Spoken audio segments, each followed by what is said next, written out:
আসসালামু আলাইকুম 7 days chemistry চ্যালেঞ্জের আজকে হচ্ছে চতুর্থ দিন। এই চতুর্থ দিনে আপনার কনফিডেন্ট লেভেল হাই হবে ইনশাআল্লাহ। 3 সেকেন্ডে আপনি বলে দিতে পারবেন যে কোনটা আয়নিক যৌগ কোনটা সমযোজী যৌগ। অনেকেই আবার বিরোধিতা করতে পারে যে কি স্যার 3 সেকেন্ডে যে শনাক্ত করতে বলছেন, কিন্তু এই ভিডিওতে তো প্রায় 10 মিনিটের হয়ে যাচ্ছে মনে হয়। মাই ডিয়ার স্টুডেন্ট, বুঝতে হবে আগে, বুঝার পর আপনি 1 সেকেন্ড থেকে 1.5 সেকেন্ড সর্বোচ্চ 2 সেকেন্ড নেবেন। আমি কিন্তু 1 সেকেন্ড আরো বাড়িয়েই বলে দিয়েছি। চলেন মাই ডিয়ার স্টুডেন্ট, 3 সেকেন্ডের মধ্যে আপনি বলে দিতে পারবেন যে কোনটা আয়নিক যৌগ বা কোনটা সমযোজী যৌগ। আমি আপনাকে জাস্ট 2টা স্লোগান মুখস্থ করাচ্ছি। মাই ডিয়ার স্টুডেন্ট, ধাতু অধাতু দেখবো, আয়নিক যৌগ বলবো। 2 নাম্বার স্লোগান, অধাতু দেখবো, সমযোজী যৌগ বলবো। জাস্ট 2টা স্লোগানে আপনি একেবারে শেষ করে ফেলতে পারবেন। ধাতু অধাতু দেখবো, আয়নিক যৌগ বলবো, অধাতু দেখবো, সমযোজী যৌগ বলবো।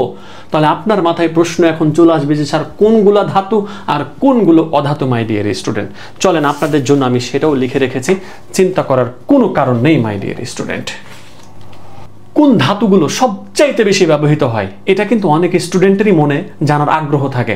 পুরো রসায়ন বই যদি আপনি খুঁজেন তাহলে এই ধাতুগুলো সবচাইতে বেশি ব্যবহৃত হয়। মাই ডিয়ার স্টুডেন্ট, পুরো রসায়ন বইটা আপনি রিসার্চ করেন, এই ধাতুগুলো সবচেয়ে বেশি ব্যবহৃত হয়। My dear student, lithium, sodium, potassium, beryllium, magnesium, calcium, aluminium, iron, copper, zinc, lead, manganese, মার্কারিও আছে।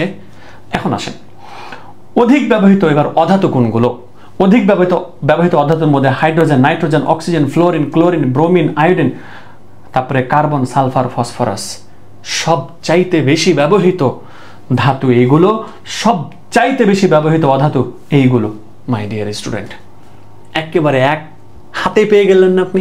এই যে এরকম করে জাস্ট ধরলেন আর পেয়ে গেলেন দেল্লা স্যারের কাছে, তাই না মাই ডিয়ার স্টুডেন্ট? এবার আসেন ধাতু অধাতু দেখবো, আয়নিক যৌগ বলবো। খেয়াল রাখি আমরা ক্যালসিয়াম, তাহলে দেখি ক্যালসিয়াম এখানে আছে না নাই?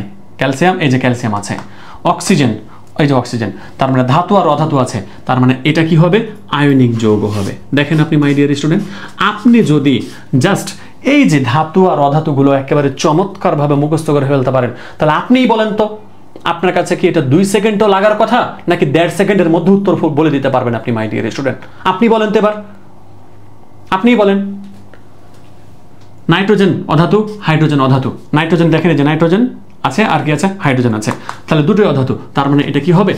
সমযোজী যৌগ হবে। মাই ডিয়ার স্টুডেন্ট, এবার জাস্ট O2 আছে, জাস্ট O2, তাহলে অক্সিজেনই 2টা আছে এখানে, তার মানে অধাতুই তো, তার মানে অবশ্যই কি হবে? এটা সমযোজী যৌগ হবে। এবার LiF আছে, লিথিয়াম ধাতু, দেখেন এই যে ধাতু। তারপরে ফ্লোরিন কি? এটা অধাতু, তার মানে অবশ্যই আমি বলে দিতে পারবো লিথিয়াম আছে আর ফ্লোরিন আছে, তার মানে এটা কি হবে? আয়নিক যৌগ হবে। H2O অধাতু আছে, তার মানে সমযোজী যৌগ। CH4 অধাতু আছে, সমযোজী যৌগ। কার্বন ডাই অক্সাইড আছে, CO2, তাহলে অধাতু আছে, সমযোজী যৌগ। N2 দুটোই অধাতু, সমযোজী যৌগ। এবার এখন 1 2 3 4 5 এই 5টা প্রশ্নের উত্তর আপনি কমেন্টে জানাবেন এবং দেখবো যে আপনারা 5-এ কে 5 পেয়েছেন। সত্য কথা বলবেন, কিন্তু মিথ্যা কথা বলবেন না কেউ। যদি কেউ মিথ্যা কথা বলেন, আমি আপনাকে একেবারে অভিশাপ দিচ্ছি, আজকে রাতের মধ্যেই আপনার মাথার সব চুলগুলো পেকে যাবে, একেবারে বলে দিলাম। মিথ্যা কথা বলবেন না। যে 5 পাবেন সে 5ই বলবেন, 4 পাবেন 4ই বলবেন, 3 পাবেন 3ই বলবেন, মিথ্যা কথা বলবেন না। এবার আমি উত্তর করে দিচ্ছি, চলেন এবার MnCl2 ম্যাঙ্গানিজ ডাইক্লোরাইড, ধাতু আছে অধাতু আছে, আয়নিক যৌগ। 1 নম্বর পেলে 1 নম্বর। FeSO4 ধাতু অধাতু, তার মানে ধাতু আছে আর অধাতু আছে, আয়নিক যৌগ।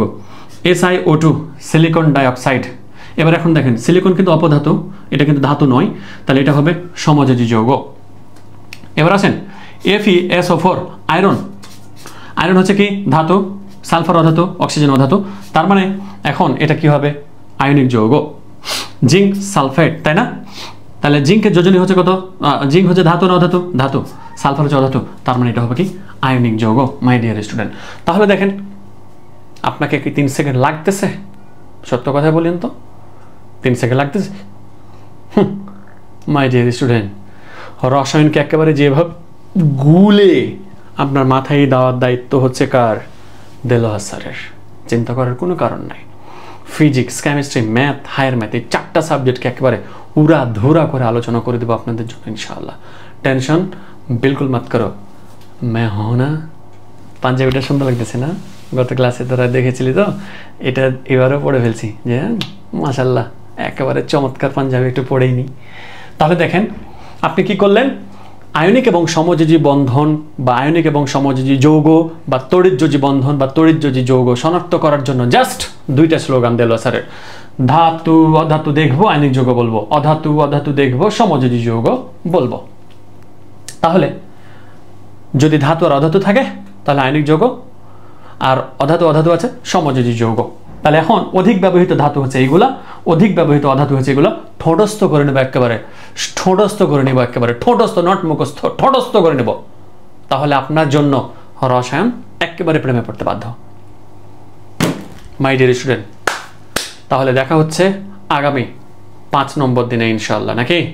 চলে যাচ্ছি বলে যাচ্ছি না, দেখা হবে ইনশাআল্লাহ আবারও 5 নম্বর ক্লাসে, ঠিক আছে? সকলের জন্য অনেক অনেক দোয়া থাকলো, ভালোবাসা থাকলো, আর ইউনিক টিচিং মেথডের সাথে থাকবেন। সাথে তো থাকবেন না আমি জানি, অনেকজনই। দেখ তো তোরা, এই যে দেখ, তোরা যারা এখনো সাবস্ক্রাইব বাটনটাতে যারা এখনো ক্লিক করে রাখিস নি, তোরা দেখ রাতের মধ্যেই তোদের কি হয়ে যাবে, চুল একদম পেকে একেবারে সাদা হয়ে যাবে। যারা যারা সাবস্ক্রাইব এখনো করস নাই তোরা, চুল কিন্তু একেবারে পাকা হয়ে যাবে, বলে দিলাম। দেখতেছিস কিন্তু, ওই যে দেখ দেখ না, রাতের মধ্যে তো চুল পাকা হয়ে যাবে। দেখিস তুই সকালে উঠেই দেখিস তো চুল পাকে গেছে, অন্তত অন্তত 1টা থেকে 2টা পাকবেই পাকবে, আমি বলে দিলাম তোকে। যা, ঠিক আছে, ধন্যবাদ সবাইকে, আল্লাহ হাফেজ, আসসালামু আলাইকুম রহমতুল্লাহ।